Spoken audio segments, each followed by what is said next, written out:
Do you experience rashes or hives, or maybe itchy skin? Or maybe you struggle with anxiety or depression? Or do you have a hard time falling asleep or feeling excessively tired and you have no reason why? Or maybe you feel like you're in the bathroom all the time. Or it's another day that you feel like you can't eat because you have a stomach ache.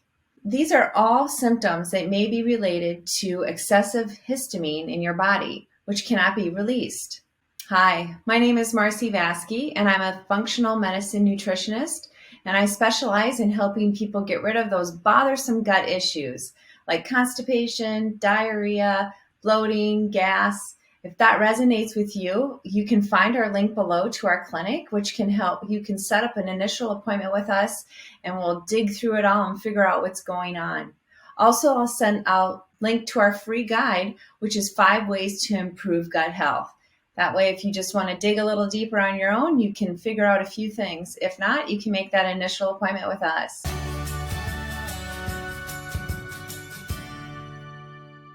All right, so let's dig into histamine intolerance. It's kind of a buzzword lately. You may have heard it, but let's just dig in and see if maybe some of the symptoms that you're experiencing might be due to histamines. So first of all, what is histamine? Well, histamine is a necessary component of our immune system. And oftentimes what happens, it reacts when we get an external substance in our body, and it naturally expresses itself and then is able to be released. But when you get that histamine intolerance, it's when you get that external substance in the body and it's unable to rid it.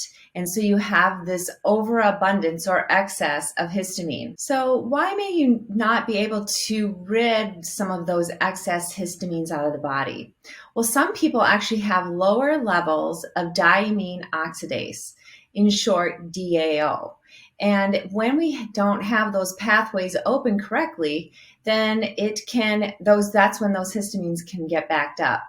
Our DAO pathway can get blocked by medications, alcohol, maybe nutrient deficiencies. So if you're low in things like copper or perhaps vitamin C, or even for women, their menstrual cycle can also kind of disrupt that pathway of ridding the body of histamine. The gut microbiome also plays a role in histamine intolerance. And there was a research study done where they took individuals who were hypersensitive to certain foods or even had a food allergy. And what they found is that these participants actually had a lower diversity of particular bacteria, and that increased some of that histamine intolerance. Researchers also found that these participants had elevated levels of zonulin. And zonulin is one of our markers that we look for to see the permeability of the intestinal tract. And so if you have a high marker of that, that means that your intestinal tract is leaky, right? You've heard that term before, and it's letting toxins into the body. So in essence, the researchers concluded is that with a dysbiotic gut or an imbalanced microbiome, it increases inflammation, which then increases that DAO, that diamine oxidase, and the mucosal which is stored in the mucosal cells of the gut, and therefore creating that excess buildup and histamine intolerance occurs. And so while histamines are produced by the body, we can also find histamines in some of the foods that we eat. And if you're eating a lot of those high histamine foods and you are not able to rid them, your body is unable to rid them, you're going to get these symptoms that we kind of talked about very early in the chat today, which look like rashes, itchy skin, maybe you get headaches. That's another symptom of a histamine intolerance. The anxiety, the depression, or perhaps that fatigue or unable to sleep, just all these variety of different kind of symptoms that sometimes get overlooked. We think it's due to something else, but really it could be this histamine intolerance that you're dealing with. And also things with the GI, so diarrhea, stomach aches, maybe just abdominal cramping, constipation. These are all going to be histamine intolerant symptoms. So if you're experiencing some of those symptoms and the things that I've talked about already sort of resonate with you, it might be worthy of looking into doing the low histamine diet. I would recommend working with a practitioner with this. It is kind of intense and can feel a little overwhelming. However, it can help decrease the inflammation in the body and increase the histamine reaction going on. And if you're going to try it, it's really one of those diets that we would do maybe 2 weeks to maybe 8 to 12 weeks tops. And at that time, we've reduced the amount of inflammation going on in the body and the histamine reaction. And as we start to reintroduce foods, we can see what maybe the triggers are. So the overall theory of really the low histamine diet is to get rid of the high histamine foods and also some of the foods that produce amines. And you're probably wondering, well, what are some of the foods that are highest in histamine? And those would look like aged cheeses, canned, cured, or even fermented meats and fish. You want to stay away from things like fermented anything, basically. So pickled vegetables like sauerkraut, or fruits and vegetables like spinach, tomatoes, strawberries, citrus. Those are all going to be high in those histamine and amines. And then alcohol, of course, because it's fermented, is going to be real high histamine producing beverage. So particularly wine and beer. And then you want to think about just a little detail of high histamine. So one thing is if you're able to eat a dinner the night before and not have any issue at all, and then you warm it up the next day for lunch and all of a sudden you're getting diarrhea or maybe you're getting the itchy skin, that is a reaction of the histamine, because what has happened is that while it's sat in the fridge overnight, it has created its own histamines.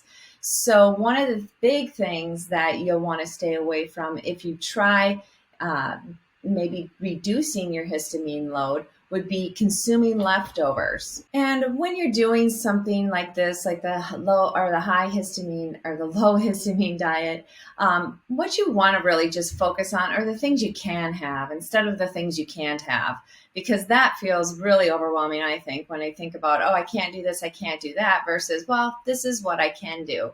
So what are some of the things that you would be able to consume and not have a reaction with?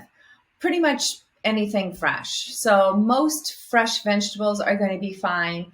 A few aren't, like bell pepper, a raw onion, maybe some overripe vegetable. If you have had them in the fridge too long, you're like, oh, I'm just going to cook them up quick.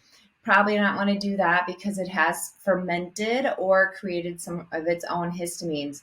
Prepackaged stuff, that's going to be out. So really anything fresh in that way. Fruits, there is a little list of fruits that are going to be better. So things like apples, coconuts, melon, passion fruit is one, rhubarb, those you want, that will be fine to consume. But pretty much all the other fruits are out. So strawberries especially, dried fruits 100%, or rotten fruit, which I'm not sure you're really going to eat a lot of rotten fruit, but don't. Olives are high in histamine, and so are avocados. And as far as like grains, most grains are allowed. You can look at rices, oats, and things with, like baking powder, which is just if you're going to do some baking, obviously. You can do coconut flour, things on that nature. The grains that you want to stay away from are things like quinoa. So even if you're gluten-free, you might be eating quinoa, and I would stay away from that. Or maybe buckwheat, you're going to want to stay away from. Basically, all gluten, so all wheat products are also going to be not the best choices. So really the bottom line with the low histamine diet is really just, eating all fresh food, whole foods, no leftovers. So even though you've maybe made it out of some wonderful fresh whole foods, eating the leftovers isn't going to be a great idea. And making so it comes to just kind of making meals, a lot of different meals, on the fly and quick. And when you cook, you're going to be cooking a lot. That's the one thing with the low histamine diet. But, don't get discouraged, because you'll be working with a practitioner that'll be able to help you out. And it's only for a short time, right? So, and during that time, we can help, or some supplements can help. So we can offer, or you can take DAO enzyme actually to help open up that pathway and get that histamine moving through. Or you can try some vitamin C, is another great D-histamine supplement. Quercetin, garlic is always a positive, and even taking digestive enzymes is going to be helpful. So if you recognize yourself in any of this, I would just say eat whole foods to start with, but I do recommend working with a practitioner. It would make the journey a lot simpler for you and a little bit easier.